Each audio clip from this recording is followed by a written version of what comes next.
So in this video, we're going to talk about sound editing, but specifically for how to combine or match up audio and video feeds. Now, you could, this could go very easily. In theory, it could if you have sound attached to your video, or even if you have sound audio that's coming in separately from your video. In theory, everything should match up with just a little bit of playing around with it. But unfortunately, we've found that for whatever reason, a lot of videos and a lot of audio in iMovie, when you bring it in, there's slight frame rate or sampling rate discrepancies that make things lag a little bit. So we're going to look from the beginning of just what our raw material is and put some stuff together. So what I've got here is a new project, and in my Finder I've got these MOV files. This one's a center shot, and then and I'll go ahead and bring in the second shot video too, just for the sake of demonstration. And then what I did in GarageBand previously was to put together audio and just kind of mix it a little bit. So I'm not going to cover that specifically here because I'm going to assume for the moment that we've already got an audio file that we like. So and that's going to be this MP3 file. So basically what we've got now is we've got two different shots of the same thing, and then we've got our audio file. So if I drag in this center shot here, what we're going to see is that there is some audio attached to it, right? So we had a mic that, the mic that's built into the iPad in this case was on there. And that's actually really helpful because now when I pull in my audio, my separate audio file, what I'm going to be able to do is match up the waveforms between the audio and the video files. So in production, what we're instructing us to do here, people to do here, is to make sure that before we start recording, we clap once, and after we're done with the session, we clap again. So that creates a nice spike in the waveform, and that's really going to help us out here. So so I'm going to look for those spikes here, and so here it looks like we got one in the video. So there we go. And then if I look here, it looks like there's probably another one right here in the audio. Okay, so that's my opening clap. So you can see I've got to match this to this. Okay, so my audio file is actually longer than my video file right now. So I'm just going to go ahead and trim it off. And of course I'm going to end up getting rid of all of this other audio and video before that clap anyways. So I don't even really care about that. I'm just using the clap to line it up. So right now that's approximately there. So of course then I'd zoom in. Lost my file there. And the nice thing is not just you don't just see the waveforms, right? You'll be able to hear it because they're both there. And I can already see it's not quite there, but just shift it over, right? To shift it, so to trim, we pull at the ends. Oops. Right here, right? That just changes how much of it we're using, like that, okay? But it doesn't move it, right? So to move it, I've actually got to highlight it, so it's got the yellow box, and then click and drag it backward and forward to get it to move. So this looks right here, this one here looks pretty good, and again, as you zoom in more, you get more precision as far as how many clicks you can move it over.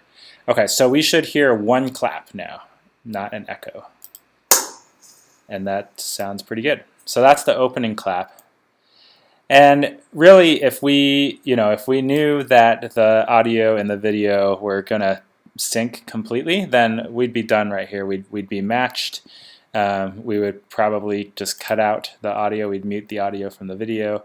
We would just go with the one that we had processed that we like, and we would move on. But as I said, life is not that easy. And what you can see on the back end here, I end up clapping twice here. Let's see here.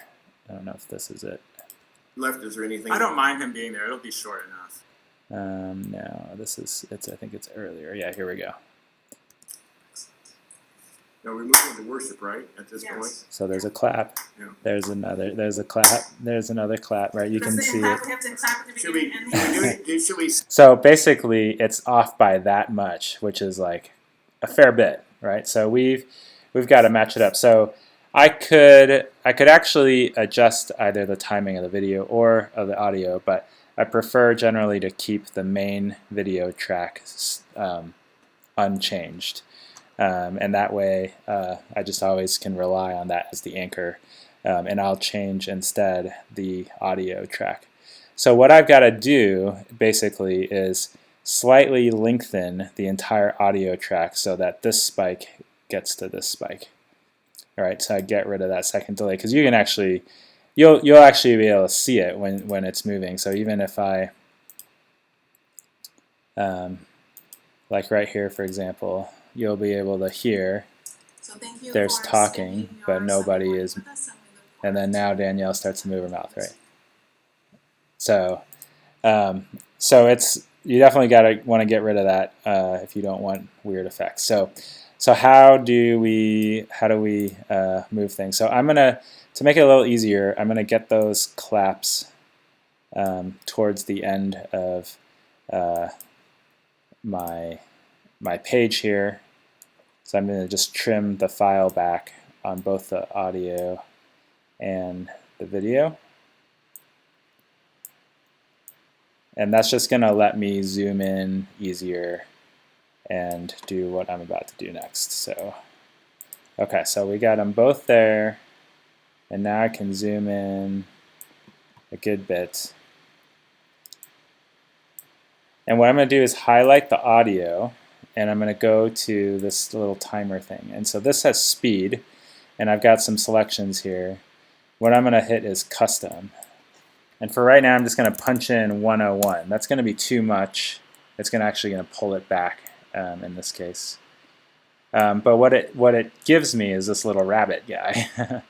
And it gives me this particular, and you know, there's a lot of circles here. We don't want this one. That one's going to change the how the audio goes out, okay?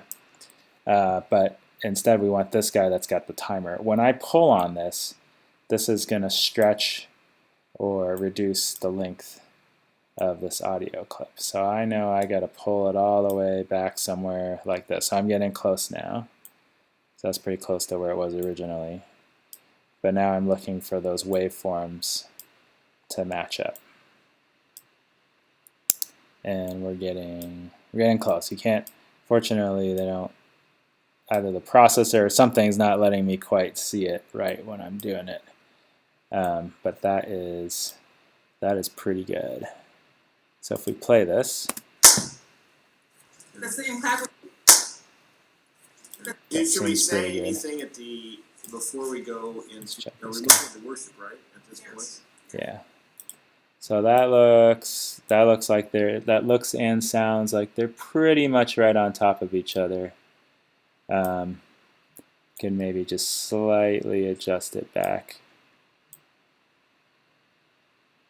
Nope, I think it was better before. So, and to undo is Command Z, and it just shifts it back. So now I've stretched out the audio, but I do want to make sure that at the beginning I'm still lined up on the beginning clap, because if you kind of think about how that stretching goes, I may have inadvertently impacted how the beginning waveform looked. So let's just check on that guy again here and make sure it's still pretty close. You can actually kind of see it's gotten pulled out a little bit, right? So, good morning. So ever so slightly, you just kind of hear that double tap. So I might need to pull this back a little bit.